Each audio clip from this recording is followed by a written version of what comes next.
People that are going to make it in the future, the people that are making it today, let me share something with you. History is being read, but it's also being written by people with imagination. Where do we go to get that energy we need and that to keep our focus and to keep our drive? Whenever you're moving from one level to the other and you have to reinvent yourself, the adjustment, it's very, very difficult. It's very, very challenging.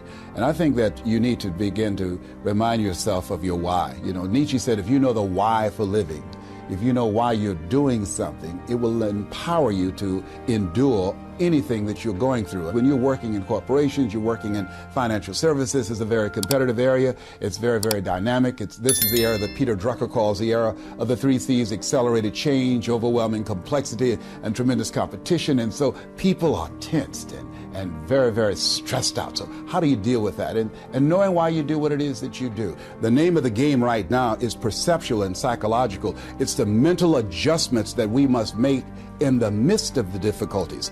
That's what leaders do. Leaders don't panic. They're not intimidated by the change. They're not intimidated by the difficulties. What they are empowered by it. I remember reading something that says not what you don't have is what you think you need that keeps you from handling the difficulties and the challenges of life. That we have everything we need within us to face and to deal with whatever we have at hand, because we're more powerful than anything that we're up against. Now, these mental adjustments and this idea that I've got what I need, I mean, in some ways that represents who I am. For many years, I was living a life that I was not designed to do. I'm designed to speak. That's what I do. But for 42 years, I'm 62 now, for 42 years, I was doing something I wasn't designed to do, because when I looked at what I wanted to do, that was to speak, to train, to empower people, that my inner conversation to myself was, LesBrown, you can't do that. You were labeled educable mental retarded in the 5th grade. You have no college training. You were born in an abandoned building on a floor. You don't even know your birth parents. You can't do that. You are DT. You were called the dumb twin. Those words became my reality for many years. And then someone came along and interrupted that conversation in my head and said, Mr. Brown, they tell me about to drop out of school. And I said, well, yes. Why?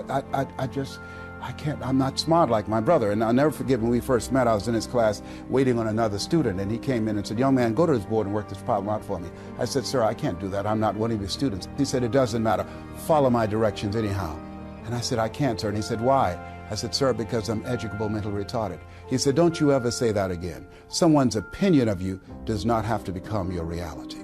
So now this man changed how I saw myself. When I saw myself as the dumb twin, and that was the conversation in my head, that was given to me, that's what I believed, I accepted that. So the things that I was up against academically, they began to appear not as difficult as I thought they were, because now he empowered me. Before then, right before then, up to that point, the things that were placed before me, I would stumble, I would slow the class down, because I was convinced that I was dumb. I believed what they said to me. And this guy came along and he changed my perception of myself. Someone said that people don't live life as it is, they live life as they are. And so what we have to do as leaders, I don't care where you are in customer service, managing people, that you have to do during the tough times, you have to bring the best out of it. Talk to me about your grandkids, your great-grandkids. Like, if you had just an hour to spend with them, what would you give them in terms of setting them up the way that Mr. Washington set you up?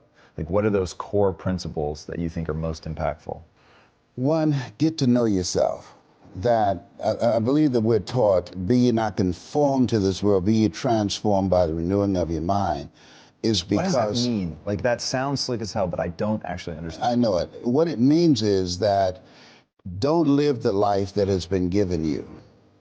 By the culture, by your parents. By their circumstances, by the people that's around you. That Sidney Poitier wrote a book called The Measure of a Man. And he said, when you go for a walk with someone, something happens without being spoken.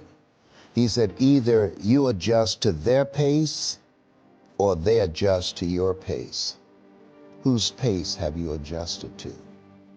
And so there are things that we pick up and we think that they're our choices, but they're the choices that we've been programmed by life to do. When we leave our homes in the morning, we're bombarded with over 6,000 advertising hits through Facebook, through Twitter, through Instagram, through television, through our phones and through our communities, and through the computers. And so all of these things are impacting us every day.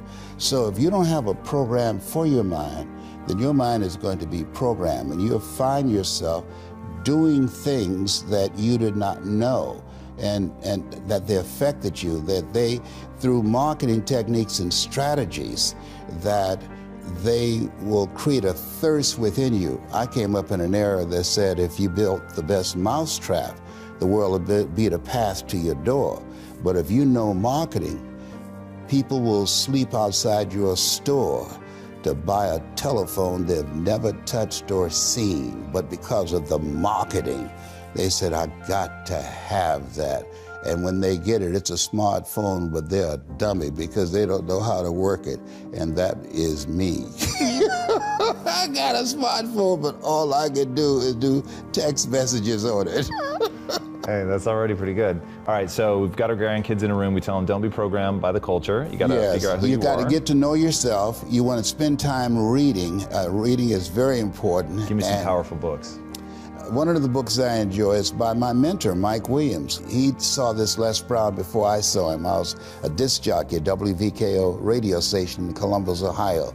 And he said, hey, Brownie. I said, yes. He said, you know why you go see Robert Schuller and Tony Robbins and Zig Ziglar?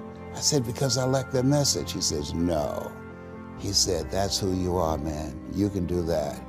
And he said, you know why Bert Charles gives you so much hell here? I said, well, he just doesn't like me? No, because you've outgrown this place. There's something else for you to do. You can do what those guys do. But at that time, I was suffering from possibility blindness. I couldn't see it. I had the conversation in my head of being labeled educable mentally retarded and failing twice in school. But over the years, experiences continue to peel away, and you wax a floor. You don't put wax on the existing floor. You strip it first. And so over the years, the seminars, the workshops, the examples, the things that I observed, like people like yourself, begin to peel away and penetrate and connect with that part of myself that says, I can do this, I can do more, and I deserve more. And so I would teach my kids that you have to transform your mindset. You have to continuously upgrade your relationships. My youngest son, John Leslie, poses a question. He said, when you have goals and dreams you want to achieve, he said, ask yourself the question, who should I count on and who should I count out? And so many people never achieve their goals because they have too many toxic, negative, energy-draining people in their lives. And you have to have goals outside of your comfort zone that will challenge you, because in order to do something you've never done, you've got to become someone you've never been. And you got to have a mentor who's experienced, who's been there, done that. And as a result of that relationship, because you can't see the picture when you're in the frame. Muhammad Ali said, I'm the greatest, but he never won a championship without Angelo Dundee. And Michael Jordan never won a championship without Phil Jackson. So you've got to have someone that can see something in you that you can't see, that can take you to a place within yourself that you can't go by yourself. So I would teach them the value of having a life coach, that life is an adventure and it's going to be a challenge, and get ready because you're going to fail your way to success. You're going to get slapped around by life. And don't spend time complaining about it and telling everybody 80% don't care and 20% glad it's you. Too true. I want to close the loop on the books really fast. So give me 2 or 3 books that you think everybody should read. The Road to Your Best Stuff by Mike Williams. I wrote the foreword to that. Live Your Dreams by me. It's a very good one. Another one that's a little known book that people don't talk about. It's by Robert Collier called Secret of the Ages. That's a book that really inspired me, that Mr. Washington gave me, Secret of the Ages. Another book that I love. What is The Secret of the Ages? The Secret of the Age is that you have the power to do more than you can ever begin to imagine. Don't underestimate yourself. You don't know enough about yourself to become a cynic. And so you've got to challenge yourself to access that power that you have within you. You're more than a conqueror. And the other one is a little small book that I don't care how many times I read it, I always get something of value. James Allen, As a Man Thinketh. And they have a female version of it, As a Woman Thinketh. Those are books that I enjoy very much. What is it about As a Man Thinketh? I tried reading it, and to be honest, I couldn't get into it. But I've heard a lot of people that I respect a lot say that that book really has something. What am I missing? You know, he died in prison. And in spite of all of the things that he went through, because he was a guy that was ahead of his time, his experience in the area where he was, and being in prison because of his philosophy of life, didn't make him bitter. You know, we've all heard the saying, things in life will make you bitter or they'll make you better. And he became better. He did even more profound work while he was incarcerated before he ultimately died. And so his focus on the value of not only just changing your mind, but having a program to do maintenance work on your mind, because those negative thoughts will come back with a vengeance.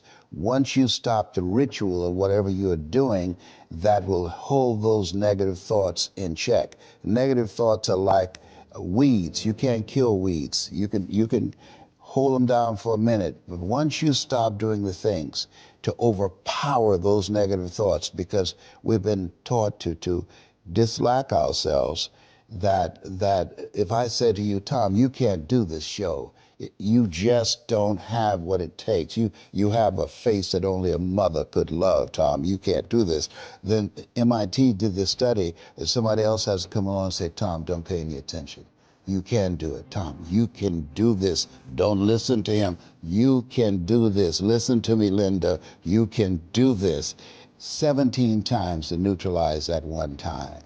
And so when we think about him and his work, and he did a lot of profound work, it's focused on how to begin to get under those conscious thoughts and impact that subconscious mind to create an ongoing process of renewing how we see ourselves.